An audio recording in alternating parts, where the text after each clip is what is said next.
Racikan Berita 1. Assalamualaikum warahmatullahi wabarakatuh. Rekan-rekan, kembali saya berbicara sebagai UI Watch.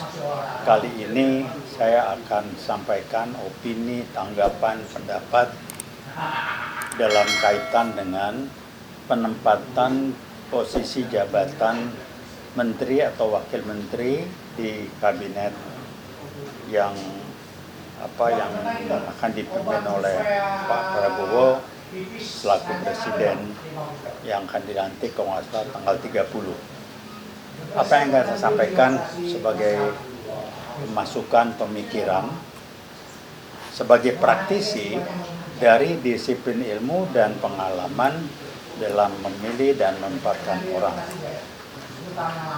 Saya tidak berbicara anak sekolahan, saya berbicara sebagai praktisi, dulu di bisnis dan aktif di organisasi.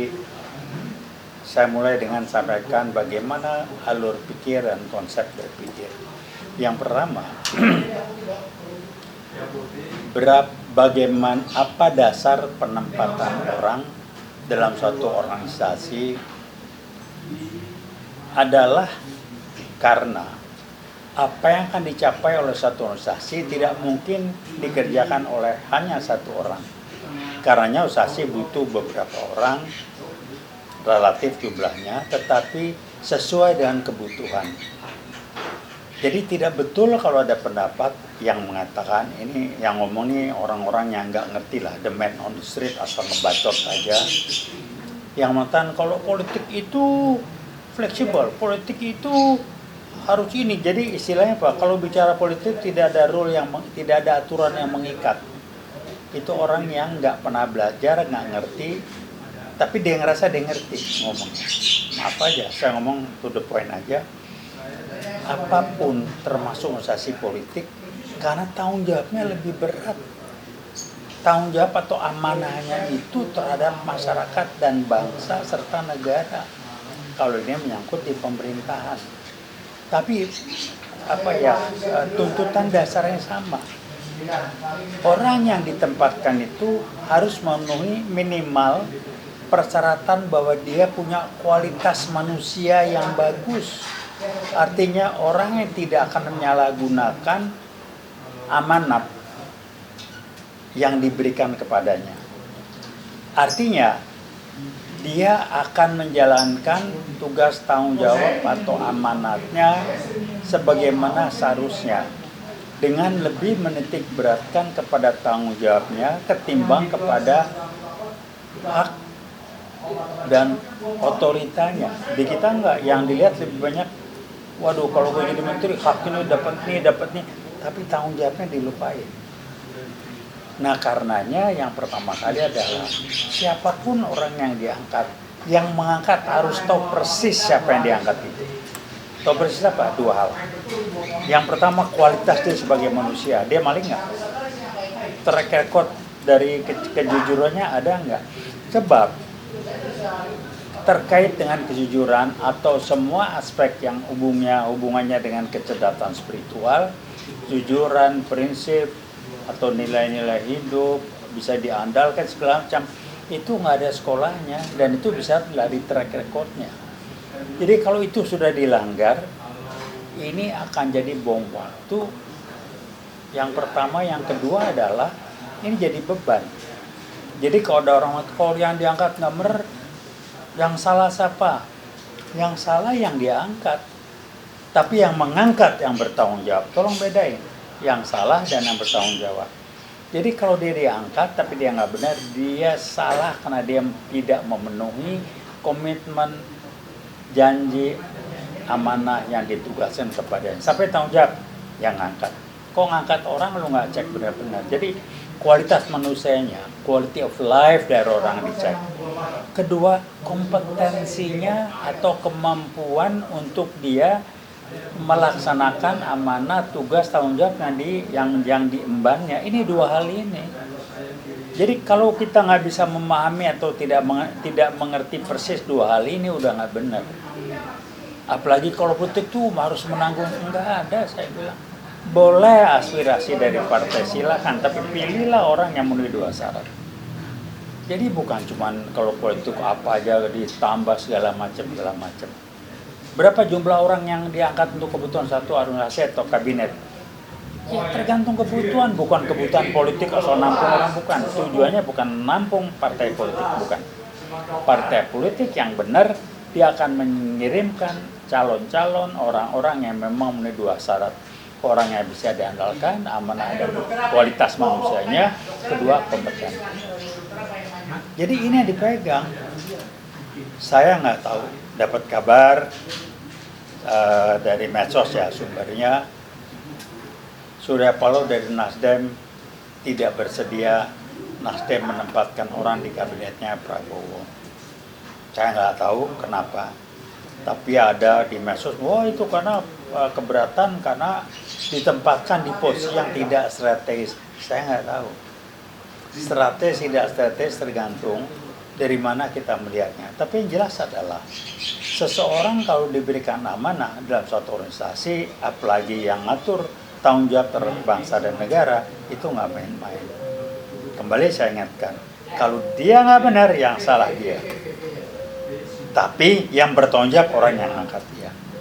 Kenapa dia tanggung jawab? Karena dia tidak mengkaji, tidak betul-betul memperhatikan dua hal: kualitas dia sebagai manusia, kedua kompetensi. Nomor satu, kualitas sebagai manusia, quality of life, orangnya aman, sidik, adil, jujur, segala macam, amanah, bisa diandalkan, dan orangnya konsisten, titik koma. Baru yang ini kualitas orang, baru yang kedua dia punya kompetensi, dan yang ketiga dia mampu berkomunikasi dengan baik. Karena kalau di organisasi tidak mampu berkomunikasi, lu bagian riset aja mendingan di belakang. Jadi gampang kok ngeceknya itu. Jadi bukan tempat hura-hura. Kalau kita menjadikan kesempatan penempatan orang itu untuk bagi-bagi dalam arti kata negatif ya. Jadi kayaknya posisi jabatan tuh hak dia dibagi untuk teman-temannya aja. Boleh teman, keluarga pun boleh, asal memenuhi dua syarat: kualitas sebagai manusia dan kompetensi. Karena orang yang diangkatnya dia harus betul dan orang ngerti betul siapa orang yang diangkat itu. Nah, berapa jumlahnya? Bukan jumlahnya kan untuk menampung orang, bukan. Ini bukan bus yang nampung jumlah penumpang. Orang bus saja ada jumlah, ada kebatas penumpang kok. Jadi sesuai kebutuhan organisasi. Ini rumor sampai, wah ini jumlah sampai 50 orang. Kabinet itu jangan gila-gilaan lah. Jangan kalau udah bicara politik maka aturan, ketentuan, norma-norma organisasi yang benar itu dilanggar. Itu nggak benar. Karena orang berpolitik atau politisi itu juga harus punya prinsip. Bukan kayak sekarang, kalau politisi itu nggak punya prinsip, nggak punya life values, nggak punya pegangan moral, nggak benar. Pendalu-pendalu negeri ini, mereka semua punya prinsip. Agus Salim, yang lain segala macam itu punya prinsip. Punya prinsip artinya, bahasa lainnya, dia punya life values sebagai pegangan hidupnya, suatu acuan pegangan, perilaku tindakan apa yang jadi pegangannya sebagai perilaku dan tindakan yang benar, atau perilaku dan tindakan yang baik atau buruk, oleh yang dilakukan oleh siapapun, kapanpun, juga termasuk dirinya. Kalau orang tidak punya prinsip seperti itu yang pernah diangkat, ini ngerusak. Nah ini tolong difahami betul. Jadi jangan bercanda, karena tanggung jawabnya jelas, siapa yang tanggung jawab yang angkat. Tapi yang bersalah jelas, siapa yang melakukan hal yang nggak benar itu. Tinggal dicek contoh. Kalau bahasa kerennya, track recordnya selama ini apa? Track record apa sih? Kualitas SQ-nya. Saya lihat ada nama-nama, Masya Allah. Nama-nama yang, saya kritik habis. Orang yang punya prinsip, nyender kiri, nyender kanan, segala macam, dan kompetensi nggak jelas. Jadi silakan aja lah. Ya, saya nggak mau komentar, saya hanya menyampaikan kewajiban saya. Sehingga kalau ada apa-apa ditanya oleh siapapun, jangan ajaban, karena saya nggak ngerti sih, saya beritahukan. Dan saya ngomong, saya praktisi, saya terapkan ketika saya di bisnis yang alhamdulillah lumayan besar. Kemudian juga selama saya sebagai aktivis di UI segala macam, bahkan sampai saat ini di World sekalipun, itu jadi pegangan kita. Jadi bukannya nampung orang supaya banyak, enggak. Jangan menggunakan mencari pembenaran, karena politik itu fleksibel dan dinamis, nggak ada ini. Udah berhentilah ngomong. Orang dia bilang, cangkemmu tutup aja, lu nggak ngerti apa yang lu omongin, ya berhenti. Itu ada norma, ada ilmunya, ada batasannya. Apapun silakan, mau berdebat saya tantang di sini. Udahlah. Jadi kalau yang politik itu tidak perlu norma macam, orang itu orang yang otaknya otak kebo, yang moralnya SQ-nya jongkok, udah selesai. Apa terus contoh? Pendiri-pendiri bangsa ini apa bukan politisi? Semua politisi apa? Orang yang bergerak demi dan untuk kepentingan bangsa dan negara dalam mengelola kekuasaan, mengatur negara ini. Itu ke politisi. Bukan jadi politisi itu boleh akal-akalan, boleh tidak jujur, boleh tidak punya prinsip. Itu kan enaknya di luar ya. Itu suatu mindset. Kalau dia nggak benar kan politik. Jadi dia bukan salah. Sehingga ada yang bilang, kenapa begini? Karena politik. Jadi yang salah politik, bukan dia ngaco, bukan dia nggak punya prinsip, disalahkan politik. Jadi kalau dia tidak punya prinsip, karena di politik dia perlu prinsip karena dia tidak punya prinsip. Jadi tolong dicatat, diingatkan berapa jumlahnya nggak bisa pakai standar. Tapi yang jelas adalah kebutuhan.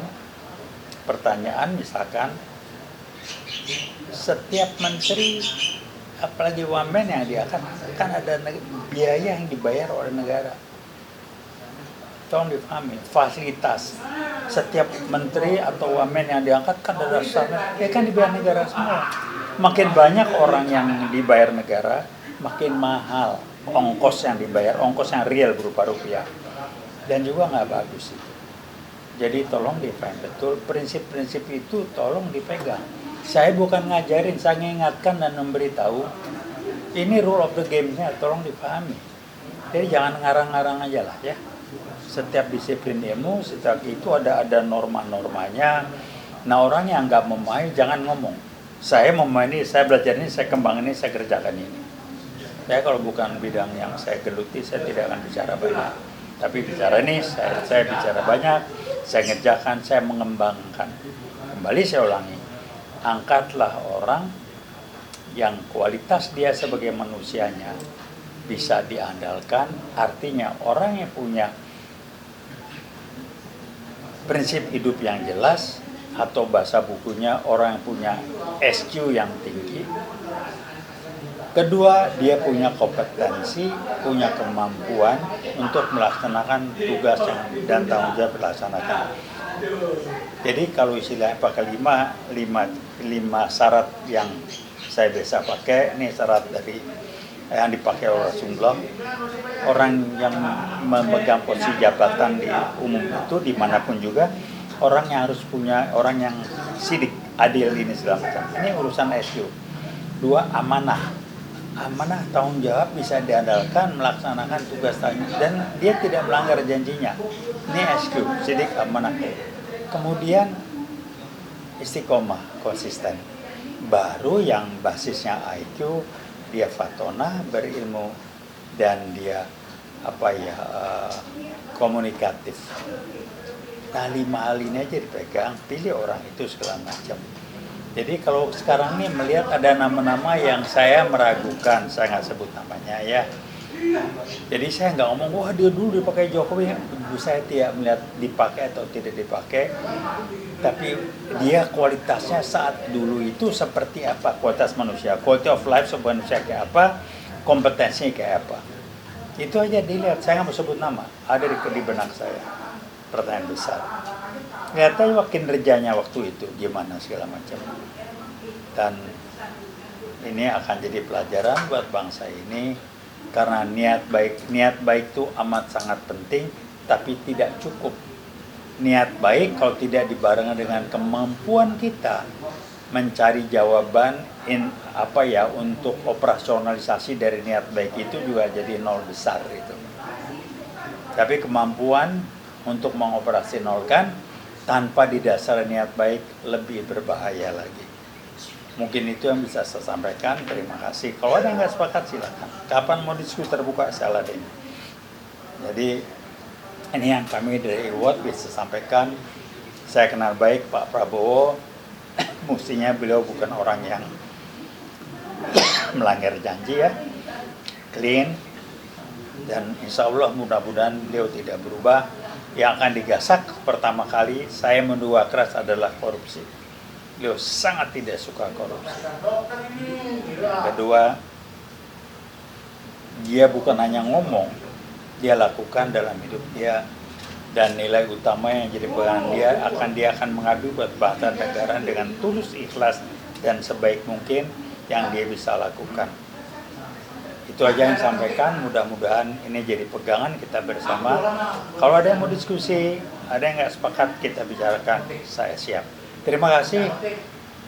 Wassalamualaikum warahmatullahi wabarakatuh. Uiwat mengucapkan Veritas, Probitas, Justitia.